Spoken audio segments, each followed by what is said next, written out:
Hey, everybody, welcome to the Dudes with Attitude podcast. I am your host, the good Dr. Legend, joined as always with my esteemed group of wrestling boomers as we relive the greatest era of professional wrestling, the WWF Attitude Era. Joined with me, as always, my esteemed colleagues. First off, the magnificent one, Brett Evers. Hey yo, it's the pal guy, whatever. You have to put him in timeout for that one. And the supreme submission machine, Angelo. And tonight we say goodbye to the bad guy. No ego weasel is still AFK, guys. Please put your thoughts and prayers out for him. He's suffering under the dreaded work demon boss of shifting schedules, so we miss him greatly. I know you're not watching this, Weasel. I know we had a running bet about this, and I'm pretty sure it's going to pay off for me. But if you ever do pray tell to come back in time, we do miss you guys. I feel like this would be the episode he watches, though. If he were to watch an episode, I feel like this would be the one. Maybe. And speaking of which, guys, we have a special episode for you here today. We are not going to be reliving the Attitude Era tonight. No. We're going to take a blast from the past for a bit. And if you guys probably have heard, especially if you're in the internet wrestling community, great tragedy has befallen us this week. We have lost one of the best. Scott Hall tragically passed away this week. I guess he was having some hip surgery, had some complication, ended up having like 3 heart attacks during the surgery, and then had to be on life support. And it was on life support for quite a bit, but the family decided to pull the plug on him, and now Scott Hall's he's where he belongs, up there resting up with his homeboys, having the matches of his eternity. Very sad to see, but we wanted to do this because one of our hosts, his favorite wrestler of all time, was Razor Ramon and Scott Hall, and that was Angelo. And so, a lot of big memories for you, right, bro? Big memories. Out of all the Funko Pops that I have of wrestling, I have fun wrestling ones, TV ones. I've got 2 for Scott Hall, for Razor Ramon and for NWO Scott Hall. He was my favorite wrestler. I loved everything about his character, and it's he's kind of a tragedy, but also kind of a success story. The first thing I do want to say is I want to thank DDP for extending his life. Without DDP, we would have been talking about Scott Hall's death probably 10-15 years ago. So Very good so point. yeah, so big shout out to DDP and DDP Yoga. The guy is he just helps people, and he helped Scott Hall. He was having some relapses every now and then, but he was doing his best to become a better person. So he was the first anti-hero, if you think about it, right? Like he actually paved the way. I was gonna say, like, a lot of people talk about cool bad guy wrestlers. I think Scott Hall was the first cool bad guy of my generation. Yeah, He was. Because I've said this on the show before. For me, a good wrestler, you have to be able to talk and you have to have a great move set. And Scott Hall had fucking both. Not only that, he had the coolest finishing move, probably of the entire Attitude of the New Generation era, and probably one of the best of all time. still stolen to this day. Yeah. If you guys really want to get inside Scott Hall's head, he did a shoot interview with RF Video. I think it was like 2007.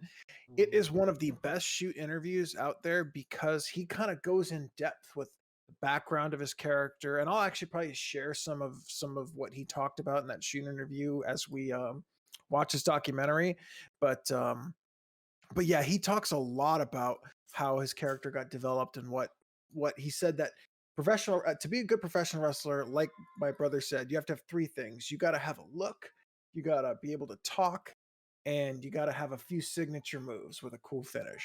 And he had all 3 lockdown. I mean, it was just lockdown. He had, he was a better worker than most guys. He could work with big guys, he could work with small guys. He was what wrestling was all about, if you think about it. Yeah, nobody gives Scott Hall credit for his work, and he was a fantastic in-ring worker. In fact, he was probably one of the better representatives of the quote-unquote workers title, the IC title of that generation. Yeah. Best IC title, best IC champion of the 90s by far. Even better than Brett? Well, you know what? No, I take it Yeah, back no, because I was Brett actually was thinking Shawn Michaels might be in that conversation with Razor I would for best say IC champ. I will Razor take had it Brett. longer. You know what? No. Fuck Bret Hart. Bret Hart was a terrible IC champion. Why? Who the fuck did he wrestle as IC champion? The He didn't have it that Mountie, long. Skinner. Like, who is his who's who? His claim to fame is beating Mr. Perfect. And don't get me wrong, Mr. Perfect is fantastic, but he didn't hold on to that belt as like he didn't defend it as some great champion. He held it really nice. But no, I'm almost inclined to agree with Angela on that one. Razor Ramon is probably the better one of the '90s. Well, yeah, I was saying it's between Razor and Shawn. It's between those two for best Intercontinental Champion of the '90s. And I'm saying the entire '90s, not even just early '90s, Mm-hmm. entire '90s. Well, the funny thing two. is, after those two, the Intercontinental Champion very rarely had long runs, very rarely had big long feuds. Like they were the last two, if you think about it. Because after that, Mhm. who had the IC title? Gold. I mean, Austin had it for a little while, and he had a pretty good feud with The Rock, but it wasn't a long one. Austin's reign was less than 60 days with the Yeah, Intercontinental It was Championship. super short. yeah. They He like transitioned him That real includes quick. both of his title reigns. Yeah. He well, the thing, dropped it the night after. well, the thing with like Razor and Shawn was it proved that the Intercontinental Championship could have main event storylines attached to it, and we lost that once they were out of the picture. No, and I think you're right. I don't know if you mentioned this in the shoot interview, but like Scott Hall was probably the number 2 babyface in the company at the time, and he wasn't getting paid like he was number 2 babyface. No. But that's He talks about that. He says he had no problem with his role in the company.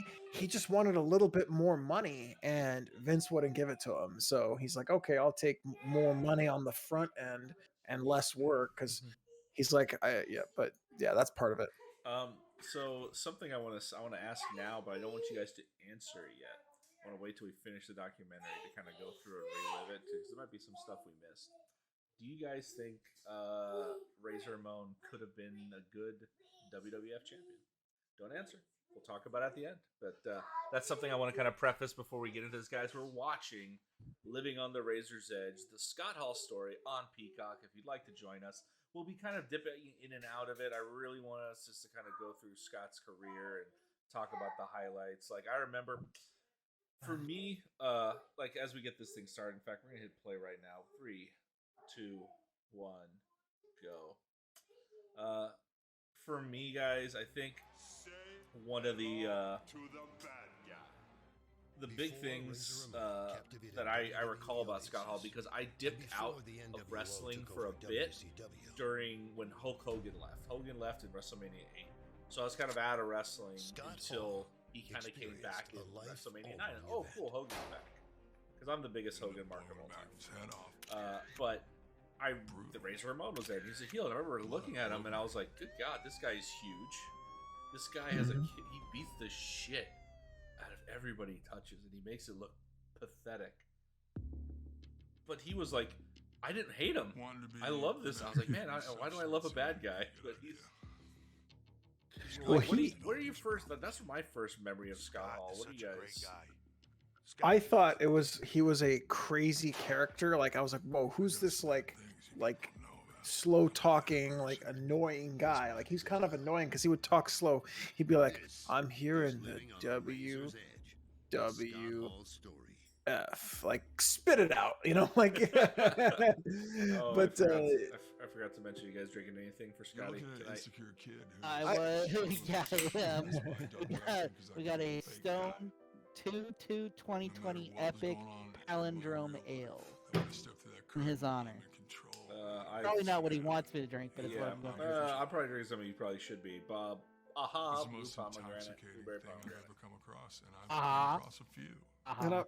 And of course drinking Coke Zero because I was hoping that Scott would stay sober, but unfortunately he'd have relapses. But hey. Okay. We started watching. So I figured to have one more for the bad guy. I'm the pal guy. First, Brett, first memories of Scott Hall. The most beautiful beaches. God, who the F is this guy? I hate him. I was probably like 8, 9 years old and didn't know anything else in the world. Plus, I was a Bret Hart fan even when I was little, so my first memory of Razor, real memory, was him challenging Bret for the WWF Championship at Royal Rumble 1993. He and a couple of buddies. It is So- so here in Maryland. it is so weird that this guy, Hightailed it to the Orlando, whitest Florida, motherfucker never on the back. planet, could play bouncing Cuban around from and place to nobody place. questioned it. Dude, he looked Because he in played him so well. Yeah. he looked And like he also Matt. got really tan. He got really tan. Have you guys seen him in AWA? He was like 300 pounds. He looked like Magnum TA, brown he had hair. the mustache.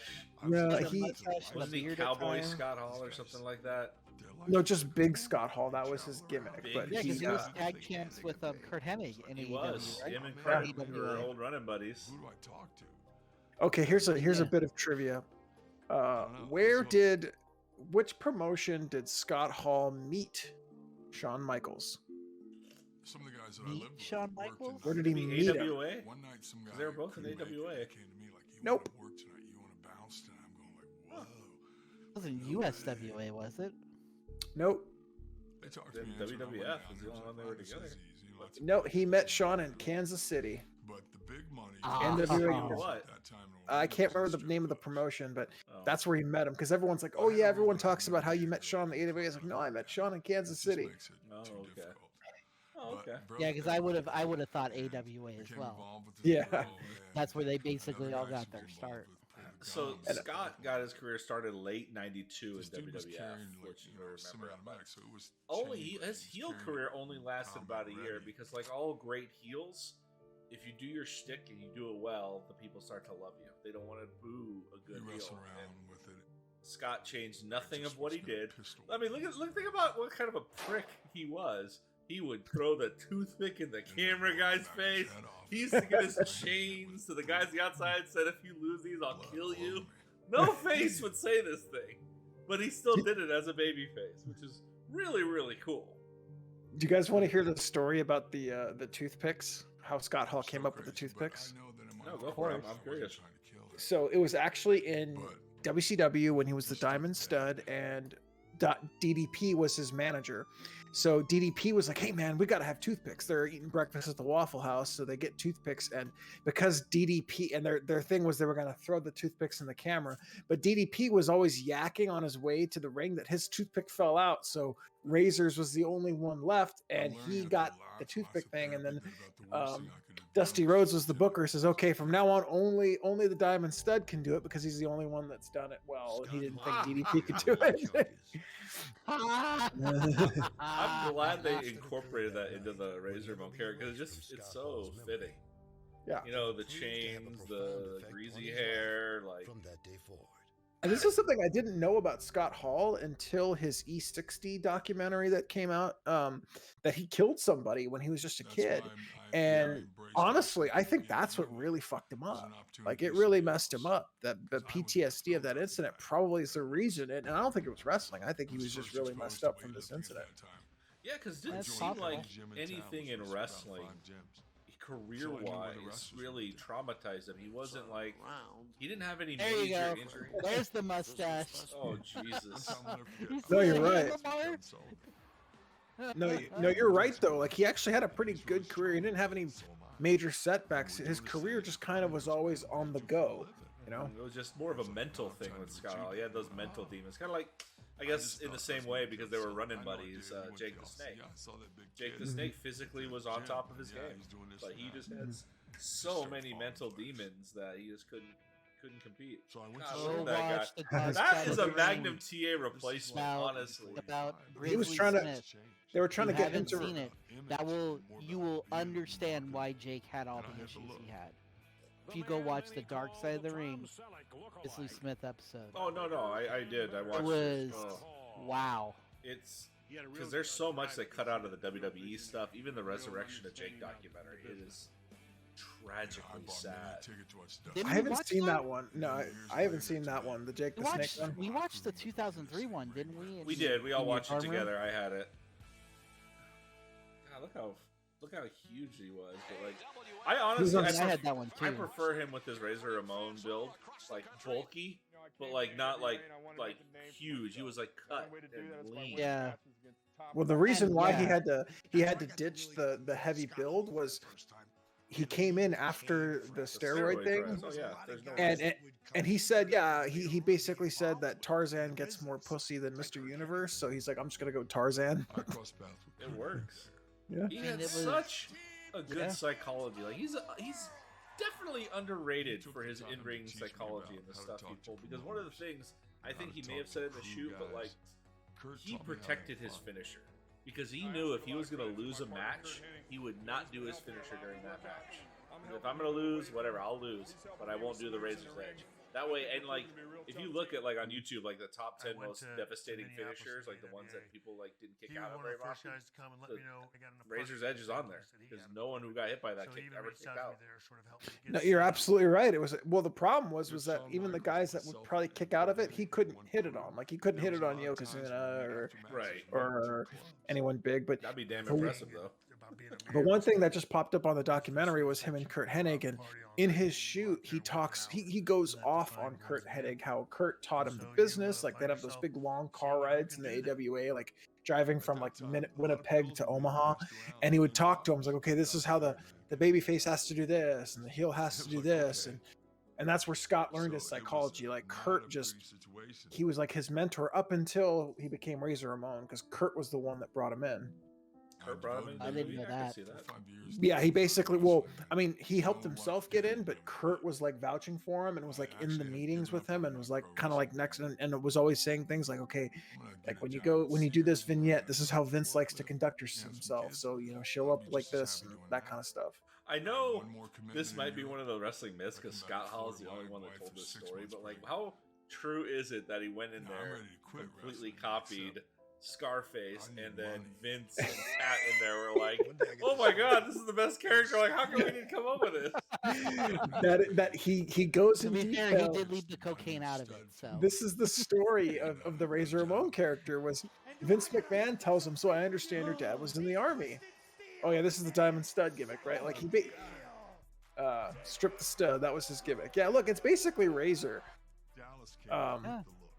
But basically, the story of how the Razor Ramon character got developed was Vince said, "Oh, hey, I understand your dad was in the army," and Scott's like, "Hey, if you want me to be G.I. Joe, I'll be G.I. Joe, but what about the bad guy? You never seen a bad guy like me." Like he just started quoting the movie, and Patterson and Heenan are in there going, "This guy's a genius," because none of them seen the movie, right? Yeah, and they're just like, "Oh," and then he says, he was thought of a name, and he goes, "How about Razor?" And then Vince McMahon's like, "Well, there's already Razor product." Scott's like, "I kick his monkey fucking ass. I squashed him like a cockroach." Razor Ramon is honestly one of the coolest wrestling names you could ever fucking have. You know how he got the Ramon part?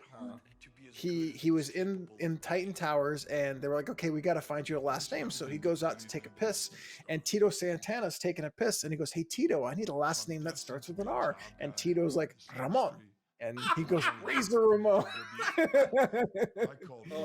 Just like that. That's how he got the name. So there it was. Oh my God, he called once a week for a year to get into the WWE. He was waiting to get into the show. Yeah, they saw the diamond stud gimmick, and they were like, "Did you sign a contract?" And he's like, "Yeah." And so he had to wait a year before he can come back because he signed a 1-year deal. Kurt Hennig going, "Man, can you give me a spot? Can you give me a tryout? Can you give me anything?" And I get home and I got 2 messages from Pat Patterson. This is exciting to watch. Like I'm into it. Like I might rewatch this when you guys are gone. Oh, I'm gonna have to rewatch this for sure now. And I want to watch the '94 one too, the Razor one. Oh yeah, the '94 one. I did try to go back and rewatch it the other night, and I fell asleep. Well, come on, man. They're 90. This WWE in '94, man. Those are hard matches. I mean, it didn't help because I watched it in the bedroom while I was laying down in my bed. So I should have known better. 1 year later. Here's one thing, like he took the same look and everything. I never got the diamond stud gimmick. It didn't. Oh, Well, shit. He came out to Razor Ramon looking like that. He didn't have the. No, he came out to Scott Hall, I think, right? Is that no? Razor. They called him Razor Ramon. They said Razor Ramon. Oh, they did. Oh, so he didn't have his actual. No, they didn't give him the tights and anything. Those tights and the razor blades on him and everything. Oh. God. Oh. I'm confident in my microphone. You know what's funny about the Razor's Edge? It's not a terrible bump to take. It's pretty safe. He wasn't really going anywhere. Scott lands on his knees first. And usually the jobbers would roll back. They would be like, okay, I'll swap when I take it to make it look more devastating. Because, fucking when DiBiase took it, he just kind of flopped like a fish. Like, there's no way that fucker with his neck and back is going to roll backwards for that move. That's it. Oh. God. So they go to Florida to film these vignettes. And all this is Razor. He's like, I need a leopard print caddy. And I need big gold chains, and these are some of the funniest vignettes because he like slaps. There it is, right there. Carlito ripped his gimmick off. That son of a bitch. That's right. He was able to really get in that. He became, Razor Ramon. Genius. That one thing I gotta compliment to is his theme, dude. Oh my god, that theme is so slick. I love it, and what's funny in WWE 2K17, the only newer one I have, I busted my ass to get enough points to buy Razor Ramon as a playable character. God, dude, his outfit, the razor blades on the elbow pads, all that stuff. The vest, the chains, like he just perfect, like from head to toe. I'll never forget. You can't get that good. And I remember thinking, like, watching this guy, like, how come he's not like? I mean, I love Bret Hart during the time, don't get me wrong. But this guy was the bee's knees. This guy was the tits. Like, Bees knees. This, I mean, like, honestly, like he was probably. Am I wrong here in saying he was the Stone Cold Steve Austin of the new generation? He was. He absolutely was. Absolutely. He just didn't get the meteoric push, but he definitely. Okay, go ahead and go. And I went, well, no, bro. I mean, demeanor-wise, match-wise, quality-wise, like. But Vince is a team guy. It ain't all about Vince. It's all about the team. And he's a good coach. I know we're gonna get to it, but I have a major gripe that I would like to address. It's something that upsets me every time I hear it, and I want to clear the fucking air. About Razor and Shawn's WrestleMania match. I mean, that's as high as every time they fucking talk about this, and I think it was Chris Jericho who coined the term because he's the biggest Shawn Michael mark next to Chris. But every time they talk about that match, they're like, "Oh my god, it was Shawn Michaels wrestling a ladder." No, that's bullshit. That's bullshit. Such dog shit. Razor, his selling, the way he took the bumps, the way he delivered in the match, those two had a dance, and both people deserve credit for it. 50-50 right down the fucking middle. But everybody likes to kiss Shawn's ass because of how Shawn's career went versus how Scott's career went, and I think that's dog shit. Yeah, the only reason why they said that at the time was because Scott was in WCW and they wanted to like bring him down. But Scott talks about the ladder match and how he actually came up with a lot of the big spots. Like he says, okay, you're going to jump off the ladder and splash me. And then the ending spot. Yeah, he take those bumps. Like you would be like, Shawn, do this to me, do that to me. Like, become known as the Click.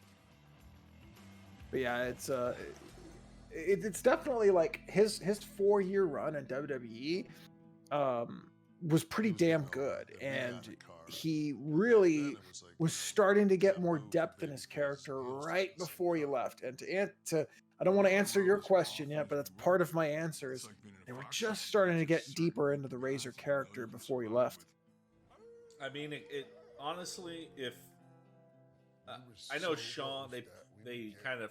A lot of people like see it. They almost Brett mentions it a lot. Like they force fed Shawn to people as the next baby face. They're like, oh yeah, let's cheer Shawn out because like, how many other people got like spotlights during their matches? Like, hey, buy my merch. Hey, here for $24.95, you get the Shawn Michaels poster, the Shawn Michaels gloves, and the Shawn Michaels sunglasses. Quietly, and you'd sit there, you'd think about it, you go, holy cow, it's actually really good. Oh man, what are you guys' thoughts on the Click? Do you think it was a good thing for wrestling? Good thing for the guys in it? Like, what do you guys? Because at that how do you guys feel about it? Like kicking and punching. And like, I trying to don't be a necessarily bad have guy, a trying to be problem heel. with the Clique, I remember going, Shawn, because you also had, one of the most gifted Taker's technical group guys too. ever. They There's were certain already, moves that make you a what Bone was it, the Street Crew. Bone Street Crew. Like, I mean, I felt really you cool that had I was able to help. you had the groups. They were always Scott there. Hall's one of those guys. It's only the only difference is the Don't Clique want it, made know it. the truth, don't Like, they ask brought it questions. out on Did screen, my and match they suck? just didn't really Yes. hide that. Why? They made it Here's very the well known. reasons. But the That's big problem, line of the work issue with the we Clique was chose, Shawn Michaels. that we can go out Shawn there Michaels with was our such a buddies, fucking dick. do a bunch of stuff Yeah. we're paid for. That Yeah. it So just blessed that's Honestly, what though, really gave them the bad name with Shawn. one of the best I think people in wrestling as just as a person is Kevin Nash, because like he's super smart. Like he was the guy who saved all his money, who had a good retirement, who lived properly. Like of all the people in all the Clique, I know Diesel gets shit because he was the one that had the worst WWF title run of all time, monetarily the worst title run of all time. But like as a person, I feel bad because Kevin Nash is a really good dude. I wouldn't even just say monetarily. I mean, look at some of the people he had to wrestle when he was champion. I mean, Abel. WrestleMania Madison. I mean, here's the thing though, like, can you imagine returning Razor Ramon heel to put those two again in a match together? Like, because they had some good matches together. The issue was he was so big, and Razor's really big, so it's like really starting to be unbelievable that these guys can. That's why I get confused when Jeff Jarrett was taking it to Razor in that program they had for a few months. I'm like, Jeff Jarrett's like half his size. Dramatic standpoint, that timing that both of them have. Here's the WrestleMania match. Oh my god. Took my showbiz to another level. I remember watching this live and being enthralled. But one thing I was like, I don't want Shawn to win. Fuck Shawn. This was a well-built program. The storyline was there. It was good. Good God. And you know what? He wins too by just pulling them all down. I'll give Shawn credit. Shawn wrestles every first match he gets. Like first ladder match, first Putting together, Hell in a Cell like match. That, it was like he wants it, like no, he wrestles it so that no one else can top it. And to Shawn's credit, it's really, really like I'm really hard pressed to think of another IC ladder match as good as that one. First of all, I want to say, But it's not because of just Shawn; it's because of Razor and Shawn. The story, the match, the way it was built and put together was fantastic. I mean, obviously it worked. And that iconic image right there. Talking about. We're eventually going to get to it, but I still think the 2001 Rumble, that ladder match for the IC title, was it Jericho and Benoit? Yeah. That one was very good, but of course WWE's not going to talk about it. Yeah, they can't talk about it. But if you want to say, I would say I don't know if it's necessarily better than Razor Shawn WrestleMania 10, but it's I'm in a really good spot. pretty close because you know how Benoit was. He took everything. And it made me feel accepted. Uber seriously. Yeah. was all over this thing. Oh man, those old shitty WWF fucking SNES games. But when you got we had all three of them. Super WrestleMania, which was awful because it was just wrestling. All the guys had the exact same move set. There were no finishers. Then the Raw came out. No, then Royal Rumble came out. And then they put in like Razor and everybody. They had their finishers. And like, oh my god. Scott Hall, along with fellow I always hated Royal Rumble though because it had different characters for different systems. And Nintendo had more characters, but Sega was the only one I think that had Hogan. He did, that's right. But you know what? I saw a video like the Hogan leg drop on it. It was just the fucking elbow drop. It is, yeah. It was, yeah. It was. One thing I forgot to mention about Scott, he does it like. The only problem with that, he's such a good worker, like psychologically, like he moves. Think about it. Like all other wrestlers, they try to be very intimidating by moving fast, showing off, jumping or doing. Razor walks down to the ring like it's no big deal. Every time he goes down there, it's like does business. We're gonna go in the ring, and he gets in the ring with somebody and he tussles with them. I like when he slaps around. Heels don't do this now anymore, but they need to, where they would talk shit to their wrestlers while they're in there. Like, hey man, like I think I saw a clip of like recently a squash match where Razor wrestled Jeff Hardy when he was a jobber. And he was talking shit to Jeff Hardy. He goes, "You in the big time now, man. Hey, man. He slapped him around. I was like, that's what heels and should do. That's classic work right there. He felt like he was needed, felt like he was contributing to something. That's a great high as a performer.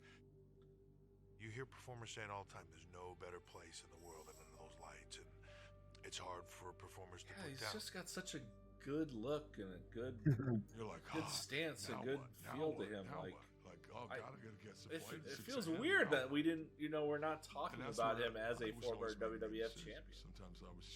Well, I think the hardest part really was the fact that he had a lot of big competition to become a champion. And I don't think, and he didn't really want to be a champion. Like he said that about in AWA, he's like, I don't want to be your champion. And Vern's like, I want you to be my champion. He's like, I don't want the belt, man. I'm here to make money, and I don't care if I'm. He's like, beat me every night. I want $1 million. Yeah, he was. From what I've heard, is everyone said he was not a mark for himself. You can see that's rare. That is rare. He got the bigger picture, and he understood.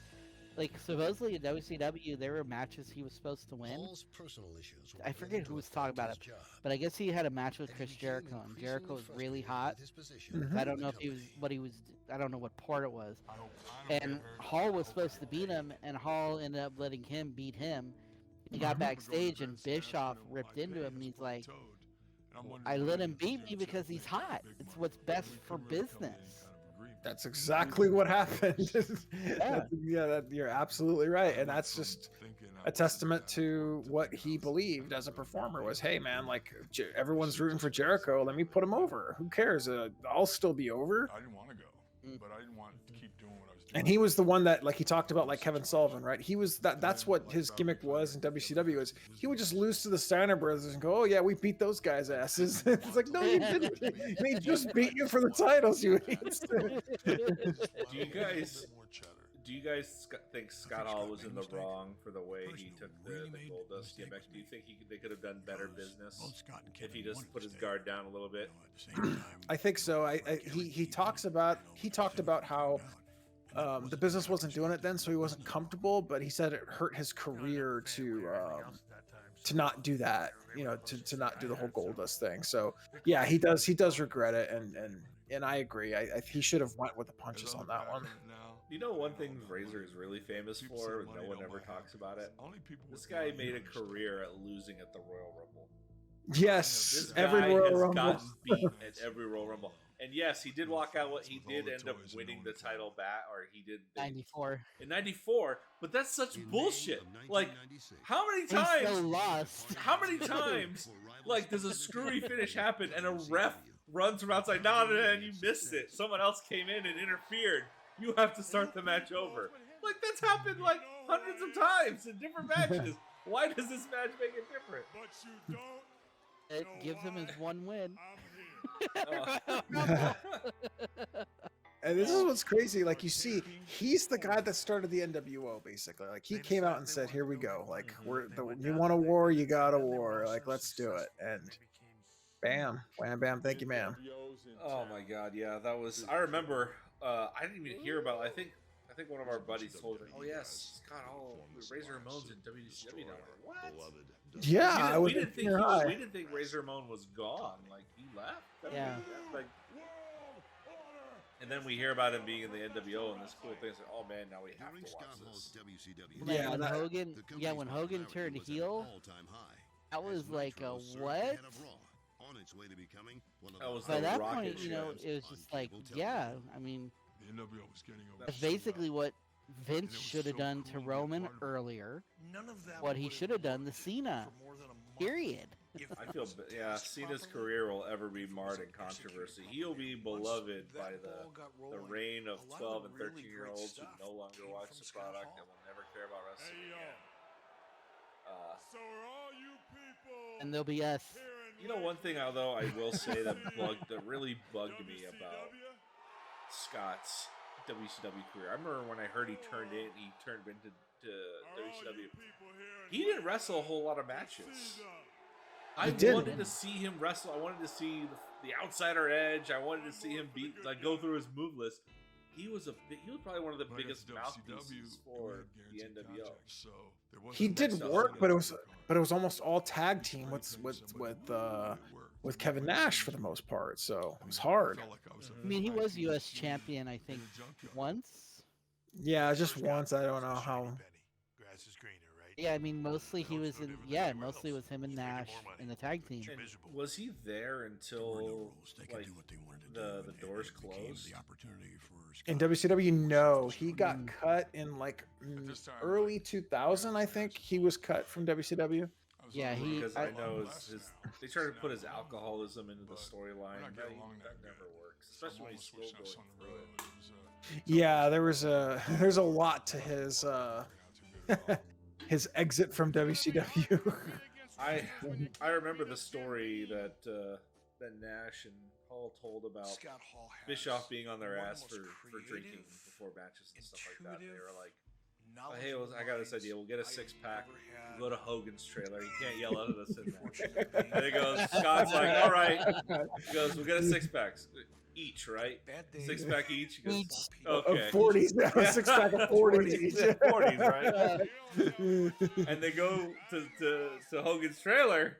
And they start drinking, and Bischoff finds out. He goes, "Oh, fucking Hall and Nash are drinking." They're like, "Oh, beats on Hogan's trailer." And then they give the beers to Hogan and Savage, who's in there too. And then Bischoff opens the door, and Hogan's like, "What's up, Eric?" He goes, "Okay, all right, all right." Hogan's drinking.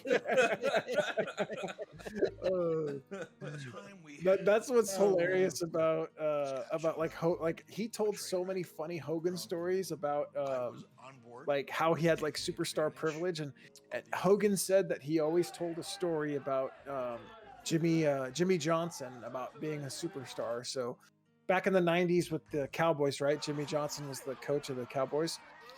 They were reviewing tape, and Hogan's like, "This is why you always treat superstars different." They were reviewing tape, and like the third string linebacker falls asleep during the tape.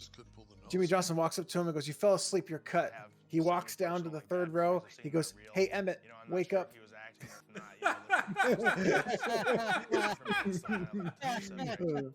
know what's funny? WCW kept trying to use best friend betrayal storylines, and they never really worked as well. Like, what do you think about the Hall versus Nash kind of story? Horrible gimmick. It didn't work.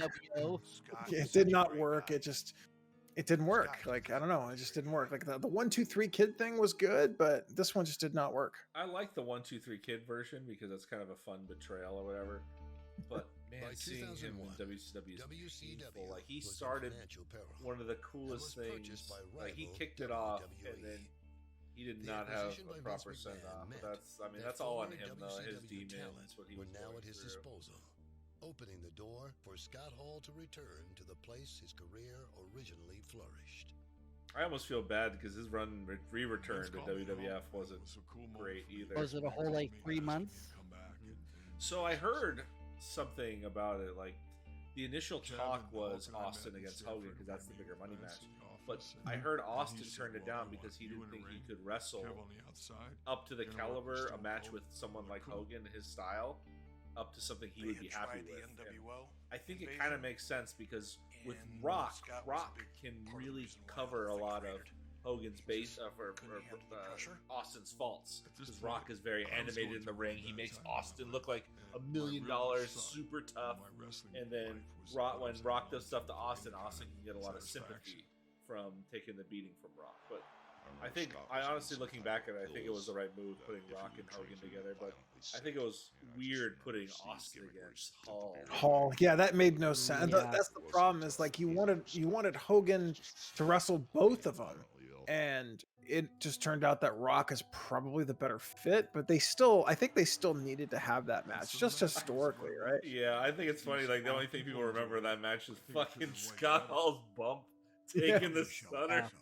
Well, the Hall talked about that match, and he said that like Austin wasn't happy at the time, but he said Austin treated him like gold. Like, he just protected him in the ring and said, "Hey, we're gonna have the best match we can," and so he has nothing but good things to say about Steve. So why did that's Nash weird, because I was listening to the Bruce Pritchard podcast, and they did a megasode on Austin, And he said that Austin wanted Hogan, but like you said, he didn't think could have a good match. And part of it had to do with that. The other part had to do with Austin hated Hogan. Yeah. He didn't want to give Hogan the satisfaction of the money match against him. But he also didn't want Hall.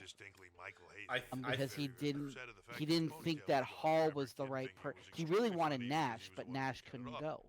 Yeah, Nash couldn't work. He couldn't work himself out of a paper bag. Say, like, why wasn't Nash going to wrestle? Because I thought Nash would probably be a better choice. Because he couldn't work. He couldn't work. Yeah, he blew his fucking leg out. Like he actually was hurt. He couldn't wrestle yet in the ring, and that's why Scott Hall was the one that ended up wrestling. I will say the moment where Rock and Hogan look at each other at WrestleMania 28, that would have been way better with Austin in there. But I don't think there would have. The match they would have had would have come close. Like, that match is a great fucking match, even for as old as Hogan is. And he's not able to move around or be slick around the ring like he was.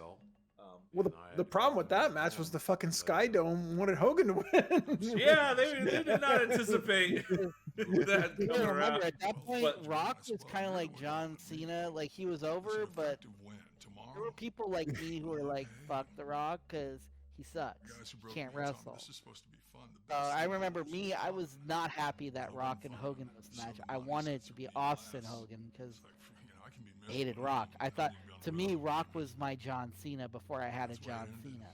Really? I like the Rock. Yes. Nope. I thought Rock is way better in the ring, though, than John Not during Cena. that time. Yeah, now, when I go back and I watch what he does, I'm like, why did I not like him? He was great. Because he's so entertaining. He's actually just good, but no, I hated Rock. I hated Rock like I hated Cena. Rock probably had the best in-ring matches in the entirety of the Attitude Era. It hurts me to say that because, like, I love Austin at the time, and I preferred Austin to Rock. But Rock was a great talker, moved in the ring really well, could take bumps, could get sympathy, could deliver punishment really well. And I remember seeing matches, like, I remember his match with Benoit. They had that throwaway match in the 2000s. I can't wait to get to that one. Where Benoit quote-unquote wins, and Mick Foley comes back and reverses it. But, was that Fully Loaded 2000? Yeah, Fully Loaded 2000, I think. A lot of people were offering to help me. I just had a problem. Yeah, because that's when Jericho Triple H wrestled too. I remember they had Benoit, Jericho, and one of the other newbies, maybe Angle. They all wrestled the show, and then all the newbies except for Jericho won. Aren't a disease. But I mean, when it comes down to it, I mean, you know, man, from it's a health reason alone, it is. It kind of sucks that Scott Hall's career wasn't like it started off so good. He basically had like an A+ first half. Like, he played the game really well the first half, but the last half just petered off. He never had that spectacular. You know, he never had the one more final good match. All those things that all the other wrestlers get or sometimes or whatnot. And not every wrestler does. Like, not every wrestler gets a good horrible thing. Like, hey, their last match was really, really good. Not everybody gets that, but I feel bad for. Feels like Hall like deserves something more. Some way to think, wow, I'm gonna die. It's on him. This is his demons, his issues. He got consumed by it, which is all this twisted, dark things are going on my mind, and there's a knock on the door. It's like you couldn't wish it on another like a better person. Like, of all the shitty people in wrestling that you could have been like, I wish that guy, killed himself with alcohol, drugs, or whatever. Why someone as good as Scott Hall? Why do you have to go through that? We've all helped each other. What's funny how like a lot of guys who are really good at the business tend to have demons. I don't know why that is. Like Jake the Snake, brilliant mind, had tons of demons, but you know, it's good to see that there's a lot of effort being made to kind of overcome that. Because I mean, even at 63, I wouldn't consider Scott Hall to be a premature death. I think, considering how wrestling really messes up your body anyways, like 60 exactly, like good. That's kind of like the high end. Yeah, he's that generation of wrestlers. Well, I mean, Piper died at 63 too, I think, right? Piper died at 63. 62 or 63. Dusty Rhodes was 67. Savage was 58. Yeah, Rhodes was 63. To be fair, Scott's death isn't like the others. It wasn't natural causes or anything like that. He probably could have done another 20, 30 years. Probably the problem is that his heart, because of all the damage he did to it, couldn't handle hip surgery complications. You know, like at 63, that's just, you know, his heart couldn't take it no more. So yeah, so I was actually reading a new report just before I came on, and apparently when he broke his hip, it was days before anyone got to him. Was he by himself? Yeah, he was by himself because of COVID. And it was COVID. It was a couple of days, and they asked Dallas to go take a look at him. Dallas found him on the floor. So no one knows how long he was actually down on the floor with a broken hip. And yeah, and the heart attacks was because he had developed blood clots after the surgery. And I know about that because that's how my dad's cousin died. Was he went in for surgery, developed blood clots. The blood clots got into his lungs, and he never made it back. So, I mean, I wasn't surprised when they said blood clots and 3 heart attacks. I was kind of like, probably not coming back from that, based on what I know from personal family experience with that stuff. Yeah, blood clots and surgeries are the worst things that you can get. Because if those blood clots get out, they go right to your heart or lungs, and forget it. You're done. Oh, this is so. Oh God, this is Oh yeah, this is one of the worst moments I think for any wrestler. Yeah, I don't like. Wasn't this when he was completely blitzed out of his mind? Yeah. Like, imagine this. Like, imagine if we're there. Like, hey, huge Scott Hall fan. Scott Hall's going to be at this indie show or whatever. Oh my God, fine. Like, we've seen Jake work indie shows where at least he's in the ring and can move around a bit or whatever. And I remember seeing this, and I was like watching it, like, what the fuck is wrong with him? Like, is he high as a kite? Is he just drunk? Off he his still has pride. Yeah, he's everything. He's got pills. He just came out of the hospital. They had to wheel him in from the airplane, but he needed money. Should have never let him do that. And I remember where the guy's like, just hit me, Scott, hit me, send the people home happy, hit me, and he couldn't like do anything or move around. Oh, because it was against I forget what his real name Just is. Incredible. Just Incredible. Doesn't he try to do the spin punch here, and it takes him like a minute to even do the full revolution? Yeah, he has to like hit people with a chair. I'm just telling you. I said we're all really. Oh yeah, the report there it is. Oh jeez. I'm sure he's seen that footage. Like, what the hell? Like, it's a tough thing to watch, but it might just be the thing that changes your life. And the report I was reading is that Nash was always the one that would pull Hall back. If he found out Hall was like going down his road of addiction, Nash would call him and step in and like pull him back to reality.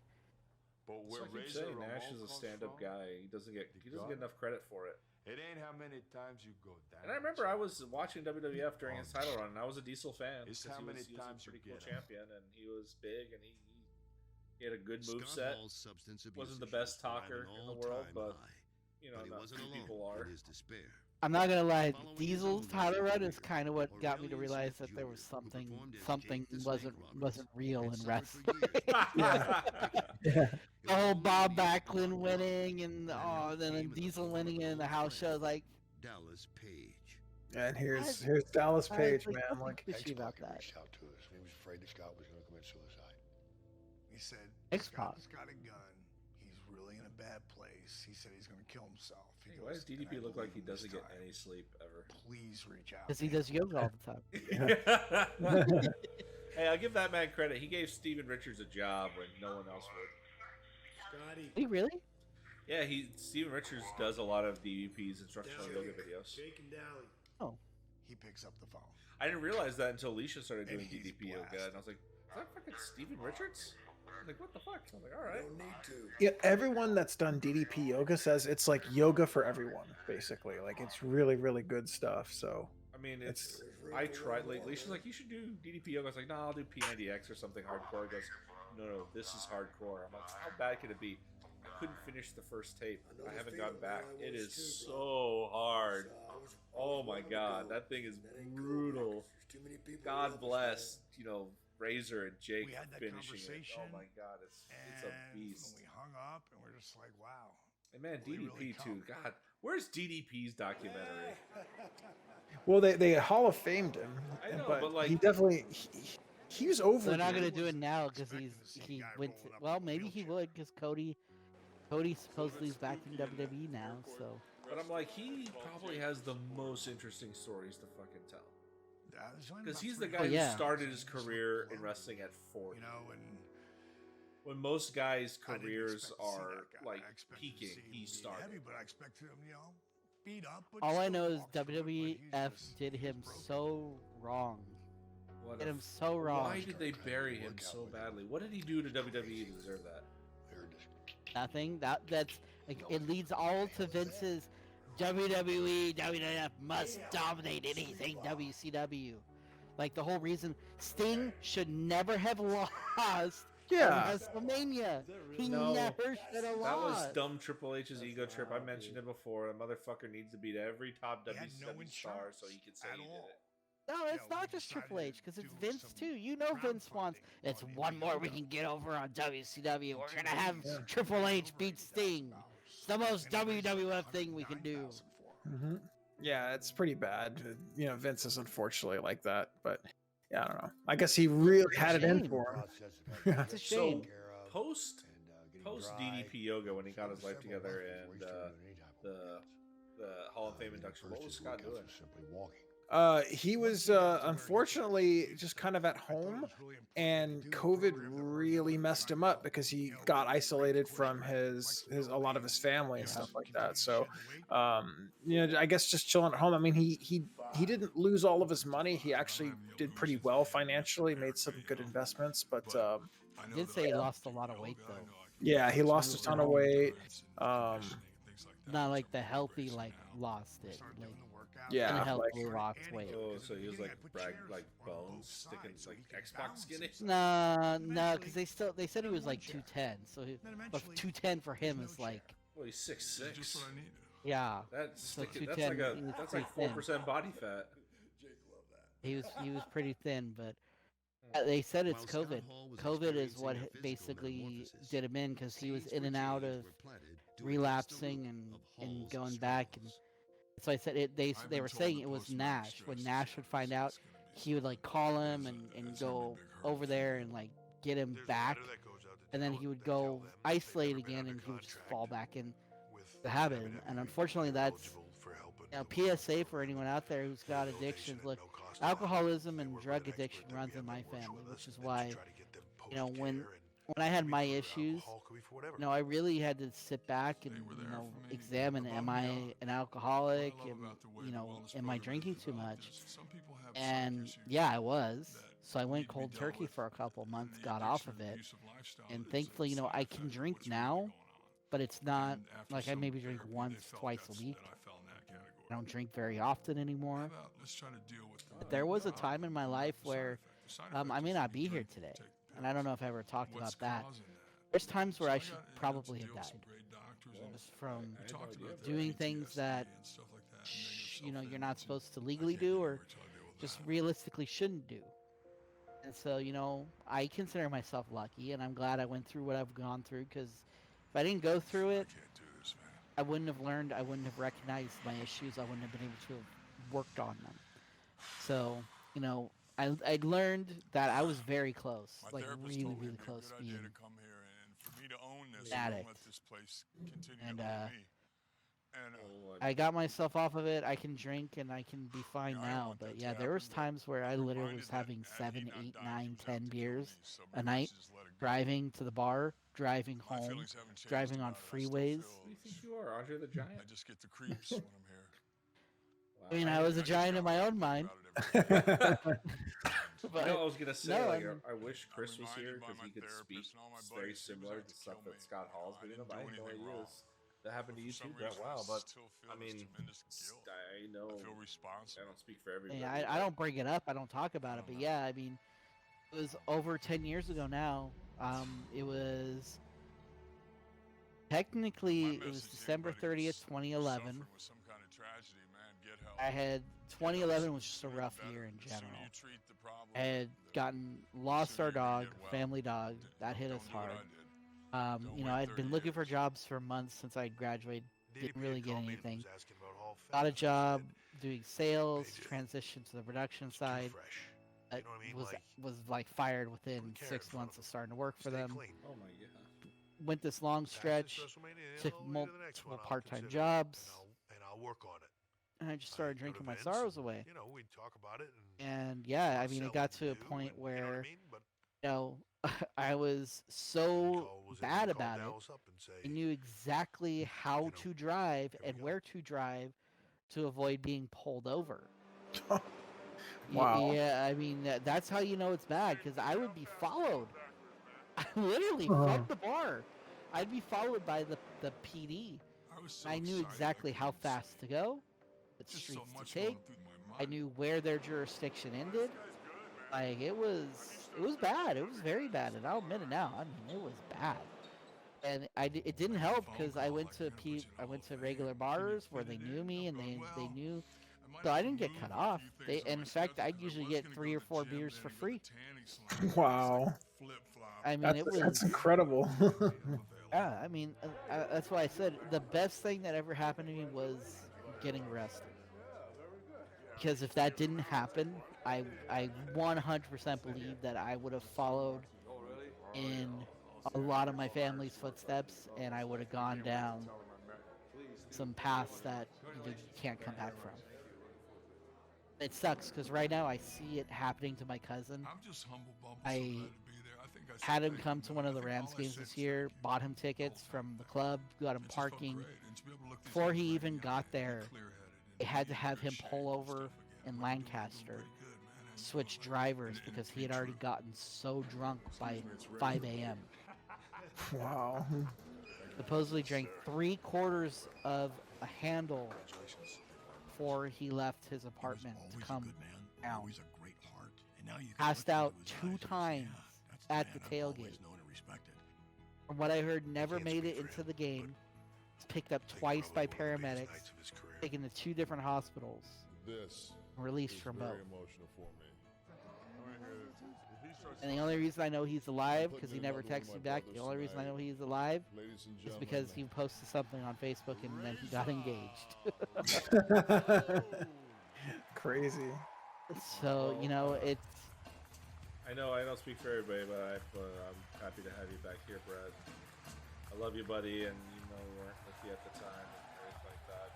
My heart's always with you, buddy, so we'll be here for you, rains through your shine, but I'm glad you're in a better place right now. A lot of people don't get that second chance. A lot of people don't, Razor and other people. Some people just fall to their demons. It's unfortunate. And this is a great moment in the documentary, was when he got to get inducted, because they wouldn't let him come to one Hall of Fame because he just wasn't in a good spot. And now he actually cut a pretty good promo as his Hall of Fame speech. The ending of his speech is so amazing. Good.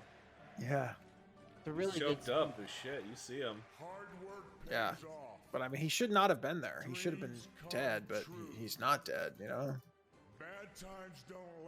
That's the one thing I will always regret about Randy Savage's Hall of Fame induction, is that he wasn't there. Yeah. Fucking unbelievable. I get chills every time I hear his Hall of Fame speech. Yes. Not everybody has like that iconic Hall of Fame speech moments or whatever, but that was a man taught me a long time ago that dreams come true.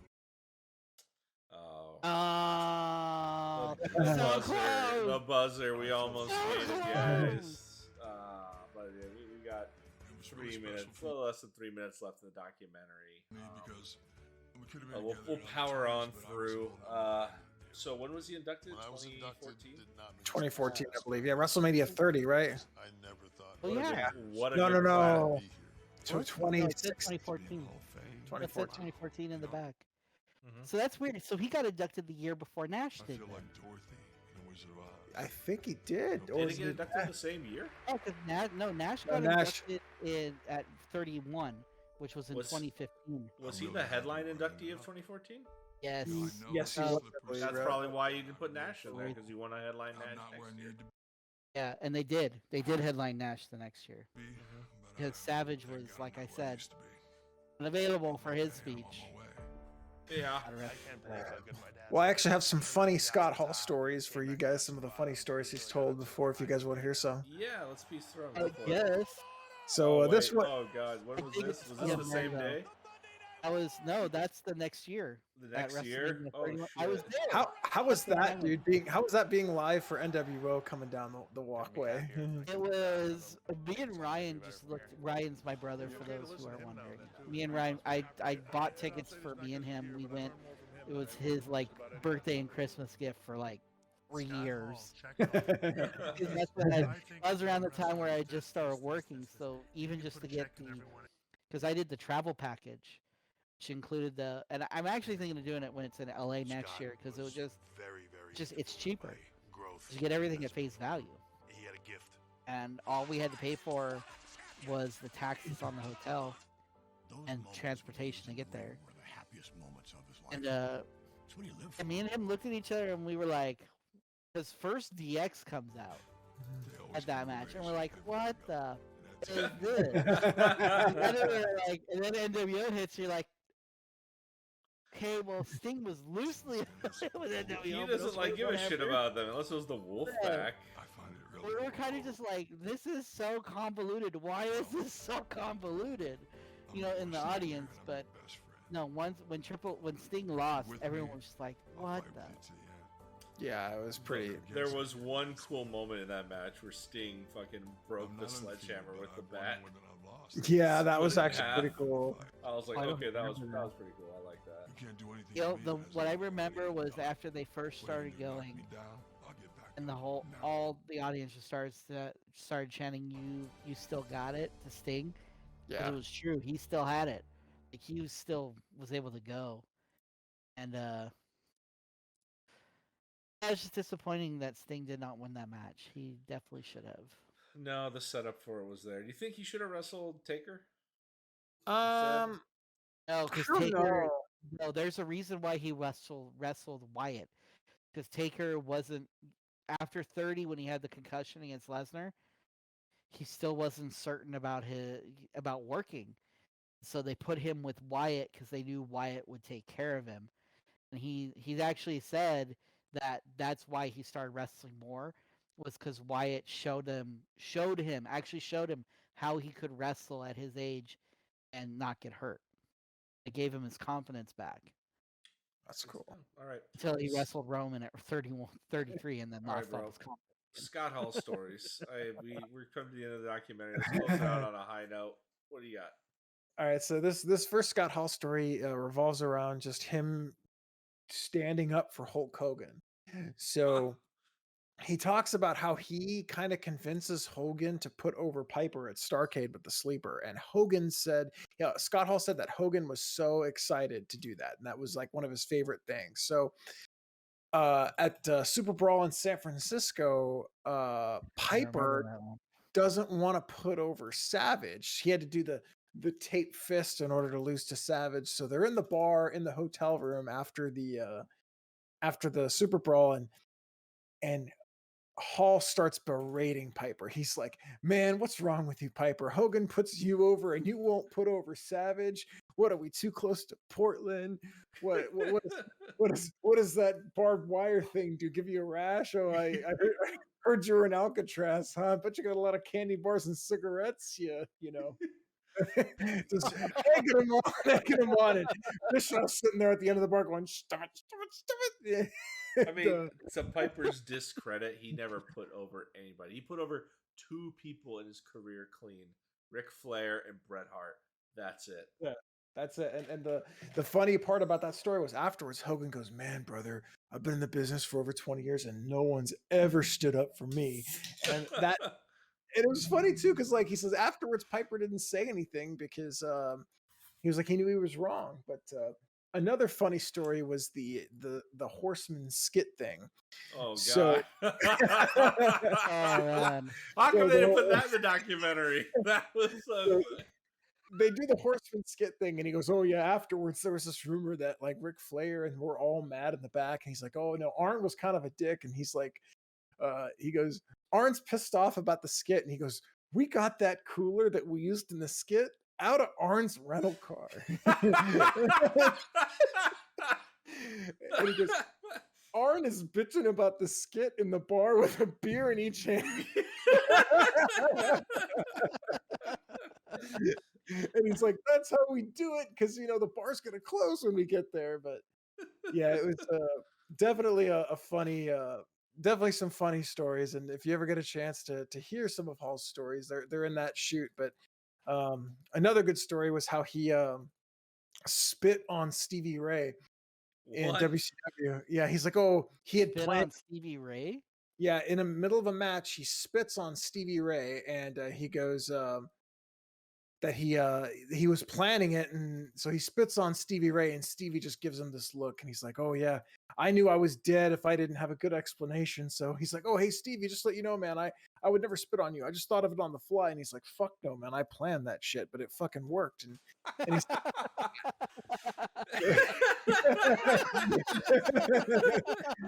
but he said the next week, Stevie Ray goes up to him and just spits on him in the middle of a match out of nowhere. And Hall's like, "Oh, I had to sell that one."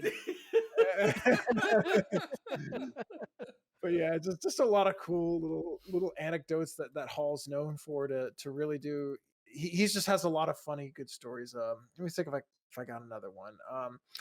The one about wrestling the 1-2-3 Kid. He says, "Oh yeah, when I lost to the 1-2-3 Kid on Raw, I got more phone calls from like people in Puerto Rico going, 'Dude, did you fail a drug test? Like why are they letting that little pipsqueak put you over?'" So, just little things like that, just do you guys remember the fucking diaper match he had with the 1-2-3 Kid? Oh God, don't get me started. I do, because I used to have it on VHS. Oh my God, he put the fucking baby palette. What were they thinking? Was that fucking Russo? Did Russo sneak his way in this match? We're gonna have a diaper match, Scotty. You're gonna put baby powder on him. He's gonna look like a baby. People are gonna laugh. It's gonna make your career. Yeah. I do remember that match, because what was it, 95? It had to be 95, sometime in 95. When did he wrestle Goldust? 11? 96, I think. 11 he wrestled. 95 he wrestled Jarrett. So 96 was Goldust. Yeah, that's when it kind of happened, because the In Your House in February, that was like his last pay-per-view, because he got injured and then he was ready to come back for Mania, but then Vince is like, "Oh, you're leaving, you're suspended. No Mania payout." What a petty bitch. He was supposed to wrestle Goldust in the Hollywood Backlot Brawl match, but then they put fucking Piper. You know what? Maybe it was for the best. That fucking Broncos spot was so dumb. Yeah, well, that's probably another Russo thing right there. All right. All right, we're going to take the footage of OJ, and we're going to pretend that it's Goldie and Rowdy, and we're going to show it. And it's going to look like Rowdy is chasing Goldie, and then they're going to come back, and then they're going to finish it in the arena. It's going to be great. Oh, my God. Oh, man. Well, maybe it was a good thing that if they were going to go down that road, that Razor wasn't involved. But we've come to the end of the line, guys. So he'll definitely be missed, but he was a big part of our lives, and I'm thankful that I got to watch in the era of wrestling that he performed in. He was a fantastic performer. In ring and out, great psychologist, highly underrated. Kind of like maybe I know we said he was the Stone Cold of the era, but he kind of also reminds me of Rob Van Dam in the sense like he was the greatest performer to never be world champion. Yeah, and he was over except for Rob Van Dam was world champion for like a month. Great month though. Great month. Loved it. Yeah, it really was a great month. Everyone was happy in our world. Oh yeah, it was fantastic. We were there for that match live when fucking. I know. I was worried though, because I regret not making that. Oh, I was so worried during that when they put out the if Cena wins we riot, because I was like, I don't know if he's gonna win or not, but I do not want to be in here for a riot because these fuckers are crazy enough to do it. I've seen them wreck the ring. Like maybe I'm out of my element here. And I was nervous. A true ECW crowd. So. Oh yeah, I was nervous as shit. Like it was so bad. Like I was just like, please, Rob, don't fucking lose. But anyways, to close it out with Scott Hall, guys, my question I asked you in the beginning: do you think Scott could have been a good WWF champion during his run? I think so, because in '96 they really started to put more depth into his character. He had a personal feud with the 1-2-3 Kid. Now, mind you, they didn't end it with a good gimmick with the stupid baby, the baby match or whatever, the the crybaby match, the diaper Yeah, match, it's called a whatever. crybaby match. That's right. So Crybaby match. so with that being said, it's like, okay, well, but had they added more depth, I think he would have been a great champion because he could wrestle. Part of me's like, maybe his character needed more depth, or maybe it couldn't get enough depth. But I think he could have gotten more depth. I think he would have been a good champion. Definitely better than Shawn Michaels was. Now, then, I mean, towing the course. Say Scott stayed in '90. Oh, actually, Brett, what were you gonna say? I mean, yeah. Would he have been a good world champion? Yes, he would have been, because he had everything. He had the skills. He had the communication skills. He had it all. He was a total package. He had everything that Vince looks for in a champion. He had the height. He had the personality, charisma, the presence about him. He had the package. I know that Like, motherfucker I sold kind of merch. spoiled it though. He wasn't a mark for himself. So it's like maybe he just didn't politic well because he just didn't care. Neither was Rob Van Dam, but eventually the fans get you over enough to say, "Hey, here's the belt, take it." Basically. But that was that era of wrestling. In Scott's era that he wrestled in, where he was successful, you had to, Brett's right. You had to be a mark for yourself. You had to sell yourself. Razor, Scott was just like, "Look, I'll do whatever you tell me. You want me to lose every night? Pay me, the money that I'm worth. I will lose. I will go over. Put everybody over you want." The thing I think about it is, if we stay the line, Scott and Nash stayed in WWF during '96, the whole era. I honestly think it would have behooved them to turn heel on Shawn, because what he was lacking desperately was a rogues gallery, or turn Shawn into the heel champion that Razor and Diesel would go after. Like, he betrayed them or whatever. Hey, yada yada yada. Like, I know they turned Diesel heel with this feud with Taker and all, and Razor was still red hot. It'd be really hard to turn him heel, but something in that dynamic, I think Shawn and Razor could have had that iconic championship match that would have put Razor over as champion, whether he was the heel or the face in the match. And it's probably be one of the great, like, if we had to put top 10 fantasy booking missed opportunities, Razor as WWF champion is definitely in the top of that list, like in the top 10. Yeah. Yeah. I don't know if it's the top of my list, but I definitely think like he could have done it. And I think he would have done well, but I don't think that's what he wanted. I think he liked his spot in the business, and you kind of need those guys too. You need that number 2 guy that the guy was doing jobs and staying over. But like, he had Jake the Snake's spot. Jake the Snake's job was to get people ready for Hulk Hogan. He would put wrestlers over so that they would fight Hogan or the next big star. That's what Jake did. And that's what Razor's spot was. He was putting people over. So, like, he had a program with Diesel. What happened in SummerSlam '94 after his program with Diesel? Oh shit, Diesel's champion in '95. Fuck me. That's what Scott Hall's job was. It was a good job, but like, storyline wise, I think it's more one of those things. There's a lot of guys whose careers went on where they never won titles. I think Scott deserved it, like at least a run, just because he was probably, to me, the number 1 babyface after Brett went hiatus. I would say yeah. I would definitely say yeah. Mm-hmm. Yeah. Because he was over. You imagine the run him and Austin could have had if they stayed together, because of the 2 cool bad guys.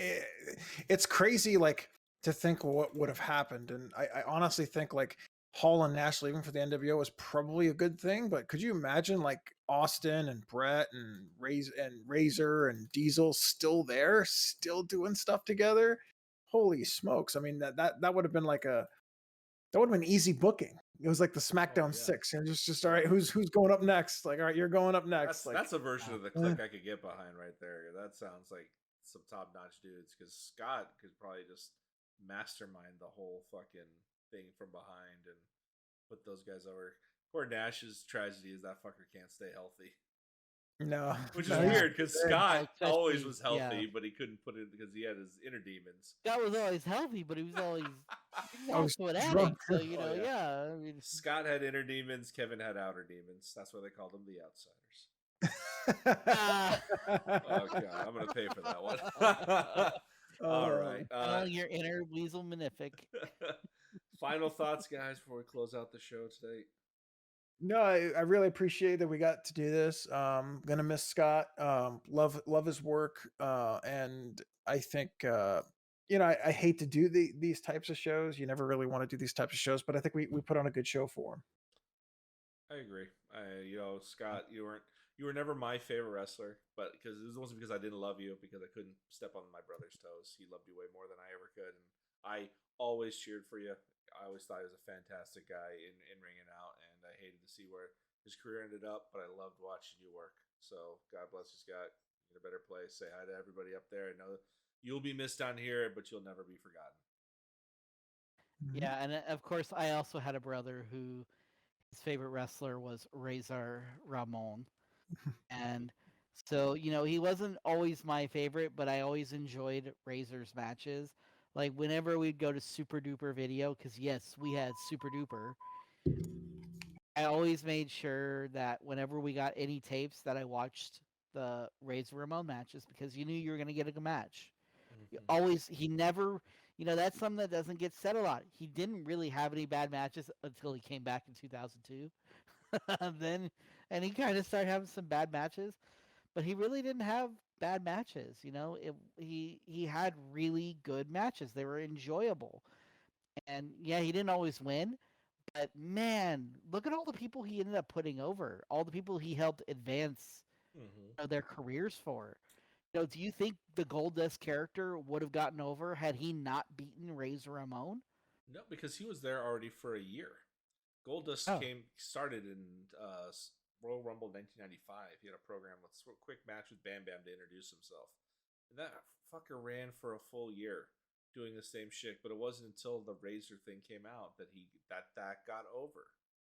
And it's because of Razor. And I know Razor's always saying he was really guarded about that because he wasn't into it at the time. He didn't know where it was going, and the fact that he goes back and goes, man, I was, what an idiot I was. That would have been the biggest program of the company right there if he had just let his guard down a little bit and taken it. But that's Scott Hall. That's how he knew this guy knows the business, and I guess what a fantastic mind he had. They can go back and look at the mistake and go. Not a lot of wrestlers do that. A lot of wrestlers pull the at the time card. I thought that was the right decision, and they never go back. They never apologize for it. They never go. And he goes, man, I was a fucking idiot. And I can admit that now. Yeah. Oh, well, looks like Angela had to take off. Unfortunately, he got a page, so he had to get out of here. So we'll just sign off for him. Thank you guys so much for tuning in. This is the Dudes with Attitude podcast. Signing off for today's episode with the magnificent Brett Evers. Pal guy. The Supreme Submission. Oh, there he is. We're signing off. Uh-oh, he's in trouble. Uh-oh. Something's going down. He's running back and forth, but it's okay. Signing off for the Supreme Missing Him machine, Angelo. You can watch that later and just give me crap. Yes, you can. I am the good Dr. Legend. Thank you guys for tuning in. We'll see you next time.